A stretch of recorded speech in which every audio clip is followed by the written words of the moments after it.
राज्यातील 29 महानगरपालिकांसाठी उद्या मतदान. 15,000हून अधिक उमेदवार रिंगणात. मतदानासाठी साहित्य घेऊन जाण्यासाठी कर्मचारी साहित्य केंद्रावर 16 जानेवारीला निकाल लागणार.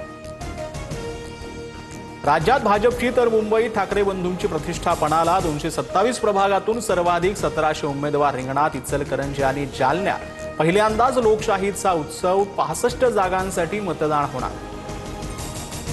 मुंबईत महायुतीचा विजय निश्चित. एकूण 27 महापालिकांमध्ये महायुतीचाच महापौर असेल. निकालानंतर भाजपच मोठा पक्ष हे पुन्हा अधोरेखित होईल. मुख्यमंत्री फडणवीसांकडून विश्वास व्यक्त. परप्रांतीयांना मारणं हा मराठी माणसाचा विकास नाही. मराठीच काय, अमराठी माणूसही ठाकरेंसोबत नाही. फडणवीसांची राज ठाकरेंसह उद्धव ठाकरेंवर टीका. ईव्हीएमला पाडू मशीन लावण्यात येणार. मतदानावेळी मतदाराला मोठ्या डिस्प्लेवर माहिती दाखवणं हा मुख्य उद्देश. मात्र पाडू मशीन ही आता मुंबईमध्ये कुठेही सरसकट वापरली जाणार नाही. निवडणूक आयोगाकडून स्पष्ट. ईव्हीएमला नवन मशीन जोडण्यासंबंधी आधी का माहिती दिली नाही? प्रचार संपला तरी मतदारांना भेटण्याची मुभा का? राज ठाकरेंकडून निवडणूक आयोगावर आरोपांच्या फैरी. ठाकरे बंधूंकडून सहकुटुंब मुंबादेवीचं दर्शन. अरविंद सावंत, संजय राऊतही उपस्थित. उद्याच्या बीएमसी निवडणुकीसाठीच्या मतदानापूर्वी ठाकरे कुटुंबीय दर्शनाला. राजकीय नटसम्राट मंदिरांमध्ये वनवन फिरत आहेत. आशिष शेलारांची ठाकरे बंधूंच्या मुंबादेवी दर्शनावर टीका.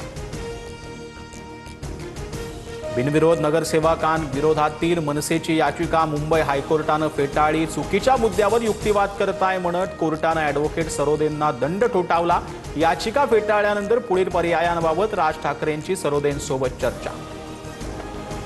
जैसरमधील गोराईत विमानतळासाठीचे हाय फ्रिक्वेन्सी रडार स्थलांतरित करण्याचा निर्णय. भारतीय विमानतळ प्राधिकरणाच्या निर्णयाला केंद्राची परवानगी. गोराई परिसरातील पुनर्विकासाचा मार्ग मोकळा.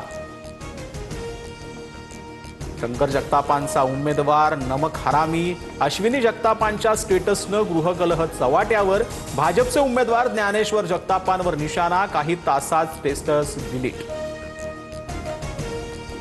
ठाण्यातील प्रभाग 3 मध्ये मोठा राडा. ठाकरेंच्या उमेदवाराच्या पतीनं अपक्ष उमेदवाराचं ऑफिस फोडलं. भूषण बोहीर यांच्या कार्यकर्त्यांनी पैसे वाटल्याचा आरोप. रंगेहात पकडत कार्यकर्त्यांना भर रस्त्यात चोप.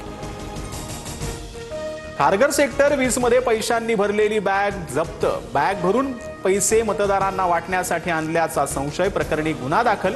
कोणत्या पक्षाचे पैसे होते याबाबत तपास सुरू. मुंबईतील ताडदेव वॉर्ड 215 मध्ये लाडकी बहीण योजनेच्या नावाखाली पैसे वाटप केल्याचा आरोप. पैसे वाटणारा भाजपचा कार्यकर्ता असल्याचा ठाकरेंच्या शिवसेनेचा दावा. पैशासाठी महिलांच्या विरोधानंतर पळापळ. वातावरण तापलं. धुळ्यात एका संशयिताकडे 500हून अधिक मतदान कार्ड आणि मतदान याद्या. मृत मतदारांचे मतदान कार्ड असल्याचं उघडकीस. डुप्लिकेट मतदानासाठी कार्ड मागवल्याचा एमआयएमचा आरोप. आरोपी पसार. सांगलीतील जत तालुक्यात वादळी वाऱ्यासह अवकाळी पावसाची हजेरी. अनेक सखल भागात पाणी साचलं तर वाशीमध्ये ढगाळ वातावरण. शिरपूर परिसरात रिमझिम पावसाच्या सरी.